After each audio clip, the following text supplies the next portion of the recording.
just a hack. He's just an absolute hack. And he gets his ass kicked by his teammates every week. It's just, it's terrible. It's just terrible. Welcome back to Hack City. Joe DeLeone and Sean Anderson, two former college football players from the University of Rhode Island. And today we are going to be recapping the action from this past week of the FCS football playoffs. We're talking about the quarterfinals as we prepare for the semifinals. Just in case you needed that update, Sean, the games we're going to be recapping, of course, North Dakota State beating South Dakota, South Dakota State beating Villanova, Montana surviving in overtime against Furman in a thrilling classic game. And then lastly, Albany pulls out the upset against Idaho in the Kibbe Dome. All that and more coming up on today's episode. Before we get to that, though, Sean, can you just tell our listeners about our good friends over at Bet Online? I'd love to. I would love to tell people about Bet Online. I'm not going to get into the gory details of what has already taken place today during an ugly NFL slate. Did you bet the Army Navy under like I did? No, the best bet that I heard from that game, my dad told me that he bet on Army, and they were able to. I did that too. And I broke even because some jackass decided to run out of the back of the end zone in the 27.5 under. Didn't hit. Sorry, it's just a read for a sponsor here. Well, if you like betting on football, like it sounds like Joe likes to do, head to Bet Online, NFL, college football, UFC, NHL, all the fun sports. Head to Bet Online today. Use our promo code BLEAV. That's BLEAV for your 50% welcome bonus on your first deposit. Bet Online, where the game starts. I don't know if I'm 2-0 betting on soccer this weekend. I'm 0-for on football. Oh, no. I'm 0-for on Shut football. the hell up. Shut the hell up. No, you don't end the read with that. You don't end the goddamn read with that. You bet on soccer? 0-for on football this weekend. 2-0 on soccer. Dude. That's the worst thing you've ever told me. Oh, I need a new co-host. You've said a lot of stupid shit this year. Okay. That's the stupidest thing you said. I needed a change of pace. Soccer. I needed a third down back, and soccer came in, and they got me back right. Bet basketball. Bet hockey. Anything else. Cold on basketball, too. I needed a third down back. I needed some gambling salvation. I'm not happy about it. You're a piece of garbage. I agree. You think I'm happy about it or bragging about it? This is the levels that I've turned to where I just need to hit one. I needed to hit one. Our football fans that listen to the show should just stop listening because you just said that. You should just censor the initial one and just censor it, and people can speculate what was so ghastly. Maybe I will, maybe I won't. First game we're going to talk about, South Dakota State versus Villanova, 1 versus 8, 23-12 ends up being the final score. This game, man, had just like a really weird feel to it. The weather was very impactful for the outcome. There wasn't really any snow or anything, but it was tremendously windy. The wind was so bad at the beginning of this game that like it was the first thing right off the bat that they were talking about. And then you see on the first kickoff, you've got the one of the guys in the kickoff team who was holding the ball on the kickoff. That usually means it's really freaking windy if you have to do that. This game, though, it reminded me of one of the things that I say a lot with good football teams and great football teams. For me, Sean, what separates a great football team from a good team is their ability to adapt and to be able to win in different ways. Villanova, sparked a little bit of fear in South Dakota State fans. They played them close. They produced some big plays like we expected that they would. They kept this game within a score for a little bit of time, but South Dakota State is able to do their thing in the sense that they're able to just run the ball so effectively when it was a day that you were going to have trouble connecting through the air that it helped them pull away and securely win this football game. They're able to adapt when one avenue of the game does not show up for them because they're that freaking good. And on the flip side of this, Villanova, who has been successful because they've been able to air out opposing defenses, they couldn't find that same rhythm. They couldn't find that same placement that set them up to succeed throwing the ball, and that really visibly cost them. There was a stark difference between these two teams and their capabilities because one team could not adapt to the changes in the weather that impacted their ability to throw the ball, and then also especially on special teams. Yeah, with this game, Villanova was holding them tight, which I'm like, oh, look at Villanova. They're standing up a little bit. But South Dakota State is prone to break you if they can crack it open. And after the Isaiah Davis long touchdown run, okay, that's a good touchdown run. Villanova's still in it. The interception on the drive that followed for Villanova, game over. It was just game over. Yeah. And that is the margin that you need to avoid to continue to stay in the game versus South Dakota State. Not just to win, but to stay in the game. You can't give up explosion play, turn it over right afterwards. And there was plenty of time left. But with this team, we all knew, oh my gosh, they just got scored on. They turned it over in plus territory. This game is cooked. It was too much. You have to be perfect. You can't turn the ball over. And that is my line of perfection. It's no dumb penalties, can't turn the ball over. And they turn the ball over. Everything else, okay, your quarterback's not going to go 16 for 16 for 200 and 2 touchdowns. I don't need a 158.3 QBR, but you can't have a turnover after a big explosion play. South Dakota State will make you pay for it, and they did. If we were doing fat stats through the playoffs, Isaiah Davis obviously would have made it. 192 yards, 1 touchdown, averaged 7 yards per carry on 27 carries. Impressive. I heat up more, get hotter somehow in the playoffs, South Dakota State. Let's see where you can push it. That's what I'm looking at now. Let's see what else you can do. It's impressive to see what they're doing. Yeah, again, just consistently the best football team on every single field that they show up on. The glazing continues. Yeah. They are just so good that, again, they will find ways to adapt. And I think you bring up a really good point here. If you're facing South Dakota State, you really do have to play a turnover-free football game. Otherwise, you're going to lose. They're going to make you pay, even if their quarterback is not having the bet. You could have somebody on a position group on South Dakota State not playing their A game. They're still everyone else is so good. They're going to make you pay somehow. And they did. They did. Villanova, great season, a fantastic fight. They challenged South Dakota State early, but it just fell apart for them. Unseeded North Dakota State, Sean, 45-17 against South Dakota, who was the 3 seed. This was a bludgeoning, man. This was one of those games where you're watching it and then you blink and then you're like, it's 35-3 right now. And then you're like, I don't need to watch the rest of this game. I obviously didn't do that. I kept eyes on it for as long as I could, but it got demoted to the second TV as soon as the Army-Navy game started because of how lopsided this game was. Huge credit to Cam Miller, man. I think this was one of the best games of his career in terms of just delivering the ball through the air. He picked them apart. North Dakota State and Cam Miller basically said, all right, you know what? You've got this really good defensive front. You've got all these really good linebackers in this front 7, but your DBs stink and nobody's tested them. And we've got some pretty good athletes that we don't really use that often.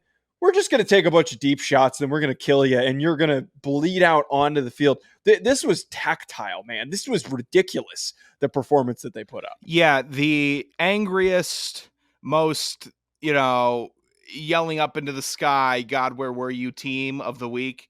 It's South Dakota and their fans. Because all season, how can you write this out like this? It is so unfair. The sport of football is so unjust. Because South Dakota rips off a great season. They're doing everything right. They're making the playoffs. They're seeded. They're winning the big games. They already beat North Dakota State. They're doing well. They look good in their first playoff game. They're doing good. And then you have to play North Dakota State when they're peaking for the first. This is when they're peaking. What kind of justice is that for a good season? No team should have to do that. North Dakota State deciding now is the time that we're going to turn it on and let everybody know that, yeah, we're back this season is in this round of the playoffs before you waited this long. It's so unfair. It's unbelievable that they decide to flip the switch, have the dominant win that makes you say, oh my God, North Dakota State is back now. Not in week 8, not in week 4, but now they turn it on. There's no justice. Here's the thing, though, and I'm glad that this news broke timely enough that we can react to it. It was announced today that Coach Matt Entz is going to be leaving North Dakota State in what's such a terrible downgrade of a move to be an assistant defensive coach on Lincoln Riley's staff. Just a really weird cultural fit too, because this is a Midwestern guy. This guy from Iowa. He coached at UNI in North Dakota State for the longest time. National championship winning coach, and typically the North Dakota State coach goes on to get some pretty big roles. And maybe there's just some level of maybe he thinks he's getting the job. I'm thinking somebody. Wait, what?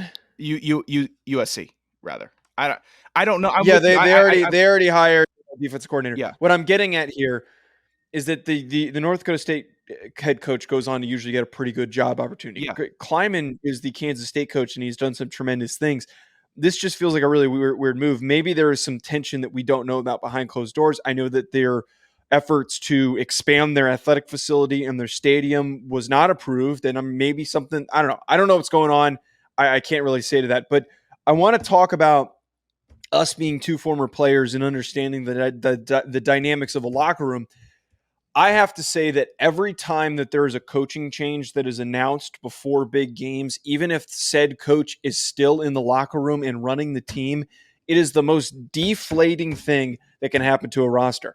There is never a positive spin on this. And I know that it has happened for North Dakota State in the past, but what I'm getting at here is that the timing when everyone's feeling really good and high on themselves, for them to now hear that their coach is leaving, the guy that recruited them to go to Los Angeles, is a huge kick in the nuts. And he's not even leaving to take a big coaching gig. He's taking an assistant role for USC. I just think that it is tough to transition from that and try to build off of that and to set up again and to play against this Montana team that has been nothing but hot. It's total BS. And there's BS on every single level. And I'll try to point it out kind of succinctly.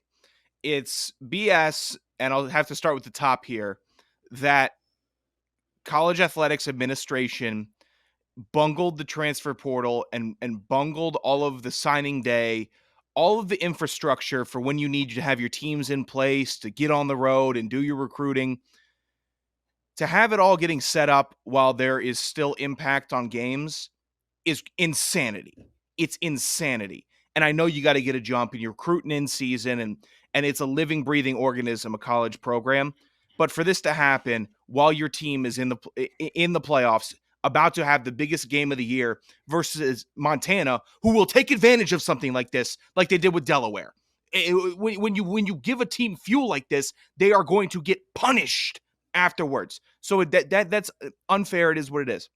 But the scheduling, just the entire bracket of time allotted to find a new coach and get it going is ridiculous because stuff like this can happen.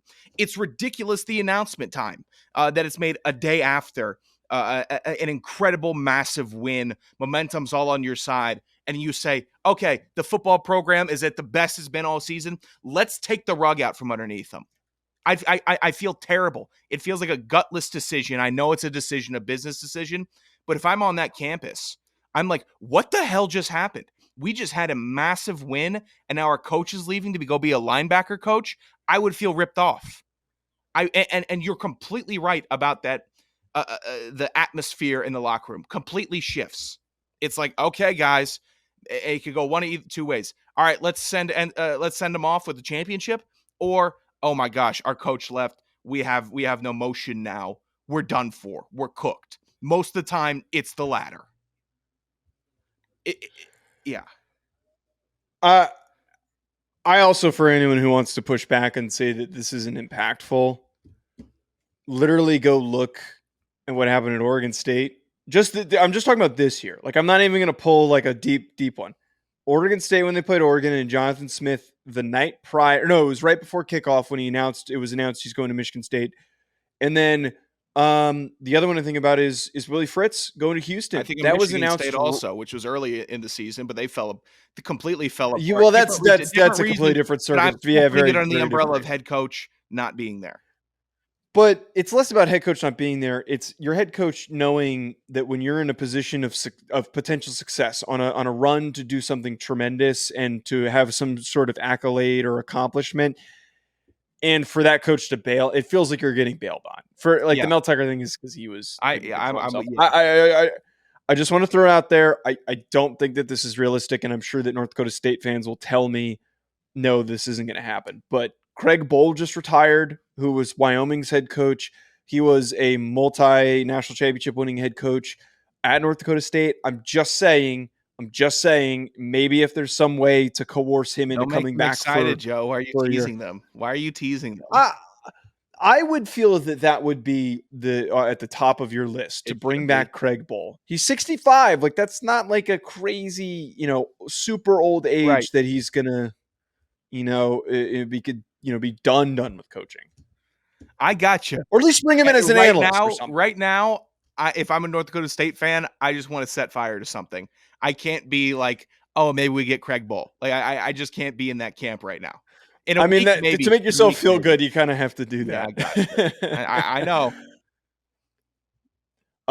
Albany versus Idaho ends up being a very thrilling, exciting game. Albany wins 30-22. They have a rushing touchdown to really cap this thing off. Idaho started the game hot, and their inability to finish drives and taking field goals really, really, really hurt them in this game because it just left Albany, who has a far more explosive offense than I think we realized, to come back into the game and to make a big play and then eventually take the lead. And that's exactly what happened here. Albany's defense made the plays that they needed necessary to slow down Idaho. Didn't, bend, don't break. They got an important sack late in the game that gave Albany the football back. But holy hell, that connection between Poffenbarger and Easton, it was funny to even watch. Because I still play NCAA 14, and there's something about NCAA 14 that when if the corners are too pressed up on the receivers, you always check to 4 verts, and it always works because whatever reason, most of the corners in the game, unless you're playing like a 99 overall team, cannot keep up with the DBs because there's no over the top help, all that shit. So it felt like I was watching myself play NCAA 14, and there were just go route. Hey, man, just go to the back of the end zone. We're just going to throw it back there. And he was open. It's not like it was a tough, difficult, contorting catch. There was multiple yards of separation, and Easton was making those plays. Yeah, Albany is making noise. They are making noise. You feel bad. You feel for the Idaho guys. They had a really good season. They're very passionate fans as we've gotten to, I guess, grow closer with some of them. And sorry, Rack. Yeah, sorry, Rack, Chester, Chris, aka Rack, the whole crew. But last week, Idaho did not look sharp, and we could tell they didn't look sharp. This week, they still didn't look sharp, and this is not the time to go cold. They just went a little too cold, and they're not to the point of being bad, but they just went a little too cold for the playoffs. It's a bummer. They were a good team, fun team, plenty of playmakers, plenty of guys that you want to watch play. But Albany is making noise. I am having former FCS quarterbacks reaching out to me asking, what's the deal with Poffenbarger? Is he legit? What's he about? Ooh. Don't worry about it. Don't Vito? worry. Yeah, Vito hit you up? Vito texted me. He's asking me about Poffenbarger. I'm like, look, he makes the throws. He'll take a couple chances a game where a little bit of nuts on the line. I'm going to make it. He had a great one in the pocket, broke 3 tackles, and Vito's sending me clips. Like, what about this throw? I'm like, okay, well, this throw, he did this. And Vito knows he was a quarterback, but Poffenbarger does what you need him to do. He's going to make the passes. He's going to sling it when he needs to. He put every ounce of might in one of the deep bombs, and I think it went about 55 yards in the air, which is fine. It still was completed. But if you look back at the mechanics, I mean, he's on like one big toe at the end of the throw. He put everything into it. So it's not like he's got ridiculous arm strength or great talent, but he makes the passes when he sees he has an option. You just bodied my man over I'm not here. bodying him. I'm saying he's very. He went for 341 and 3 touchdowns. You can't body someone when they did something like that. And and he would just respond, look at this stat line in an FCS playoff game. Like, yeah, you got it. Easton went off 228. I mean, there were some fat stats this week. It's impressive. Albany is a hot team. They are cohesive, and they're going to bring another test. It's going to be interesting. this is interesting because Albany is in a frozen tundra also. So we finally have an East Coast team that is equipped to play in the cold late December, opposed to, unfortunately, Furman, who held up very well. But we might see a little bit more pushback. Albany's a tough team also. Exciting win for them. Yeah. They're tough. For anyone who doesn't know the environment of Albany, some of the worst wind I have ever experienced in my life is in that god awful, rinky dink, stupid ass, shitty little nothing stadium that Albany stadium has. Was okay. The locker rooms are rough, but the stadium was okay. Oh no, here we go. That's bullshit. We had to walk that far. Oh, they can go screw. Yeah, that was a tough long walk. Elon had a long walk also. The Elon, I'm trying to think the worst. The Harvard walk. I tweet about every time somebody tweets out that stupid Harvard stadium. It's like, Harvard. Oh, this is one of the most historic stadiums in college football. It's a piece of shit. That is the worst, stupid piece of shit stadium I have ever been in, and I never aspire to go back. Anyone who thinks that is some historic monument is a fucking idiot. That stadium fucking sucks. Brown Stadium reeks. That reeks. The most painful walk. Oh, that's not a stadium. That's a staircase next to a grass field. The most painful walk was Maine. Maine, we were up there one time, just bitterly cold, and you're just like, and also your locker rooms. That's good strategery, though. That's good strategery because also our locker rooms are attached to the ice rink, so you don't even freezing get warm your nuts off. You go to the locker room. There's a great hip check. They're just playing a game, intramurals. It's freezing cold. I'm trying to get out of the cold. Locker room's like maybe 60 degrees, still shivering. I'm getting no burn. I'm like, this is awful. This is hideous. I've been in a million hockey locker rooms, so I kind of like appreciated and understood what it was like getting changed and stuff in a hockey locker room. I just thought that was hilarious. What strategery that was. Oh my God. All right. To get back on track here for the last game, and I think that, certainly not least, this was a wild freaking game to watch. And I know that a lot of FCS fans don't like that they get put into these non-Saturday slate games. I think that it was really awesome to see. It came on at the perfect time. It was at the end of the day. And I watched so many people that appreciate FCS football but don't talk about it. Like Barstool accounts were talking about it. We had other college football analysts with SB Nation that were talking about it.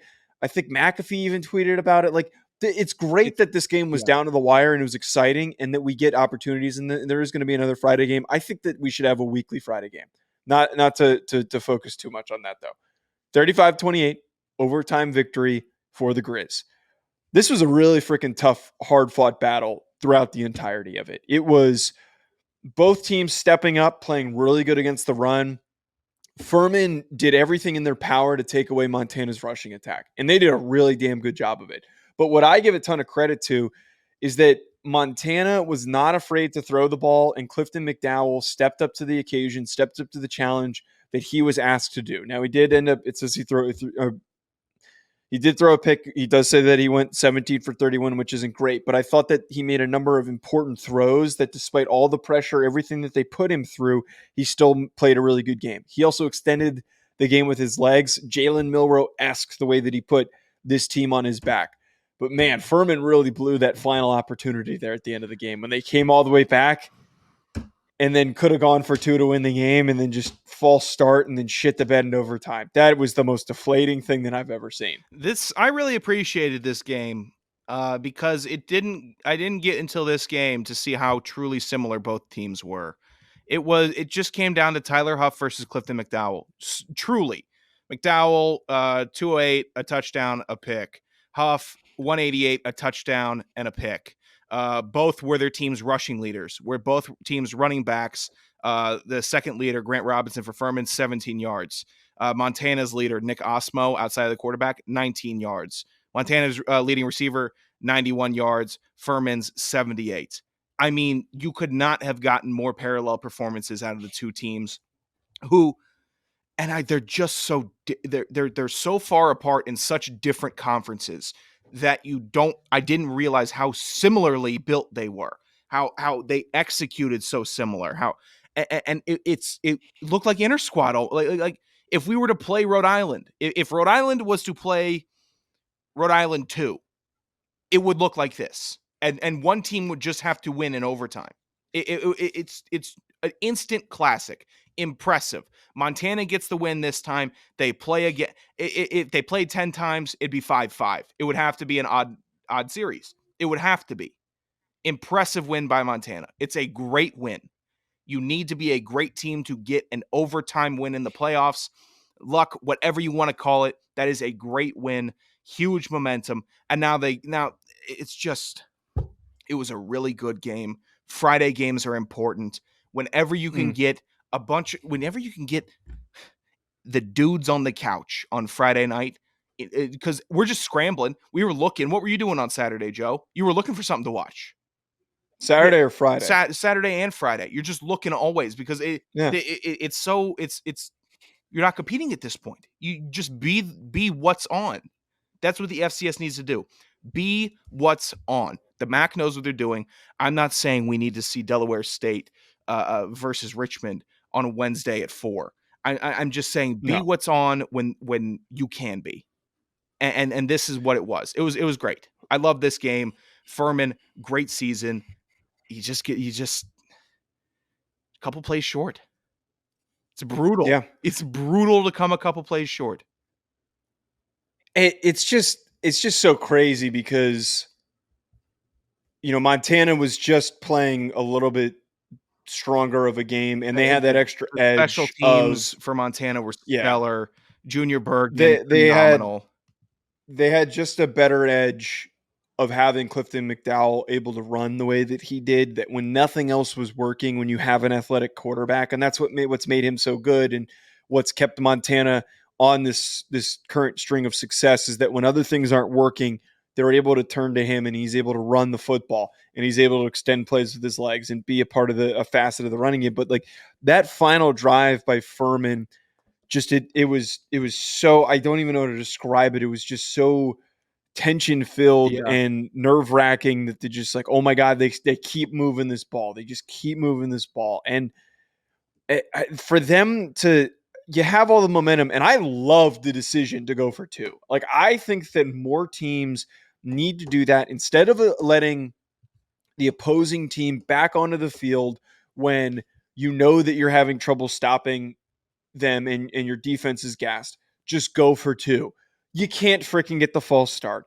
And then after that, you can't let them score and then completely shit the bed in overtime. Unbelievable choke job in overtime. You had all of the momentum,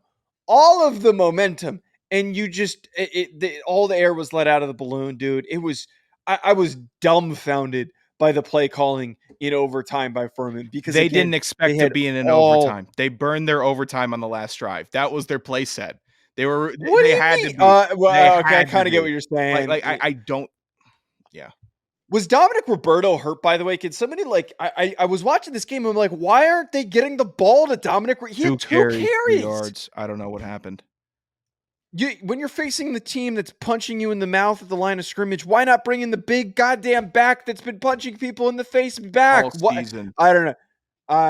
I have just a huge bumbling by Furman, but again, Montana is, in the face of adversity, has just completely stood up and stopped everybody. So huge credit to the Grizz. I mean, I'm going to go as far as to say when we do the preview, they're going to beat North Dakota State. Well, I mean, now they are. After today, they definitely are. Now for sure. And now we could have had a debate on how the game would have played out because of how good North Dakota State has looked. And look, I think that they're going to come in with a very similar offensive approach of saying, like, okay, we know that you're going to stand up and stop us. We're just going to take shots the whole game, and we're going to see if we can connect on them. Final quick thought for me on Furman. I feel like I appreciated them proving people right for their rankings all year. You play this good of a game. I got some pushback at times for ranking Furman.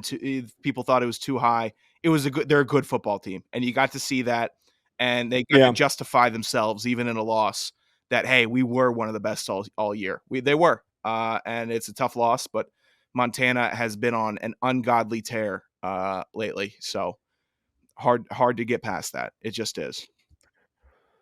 All right, everybody. Thank you for tuning in.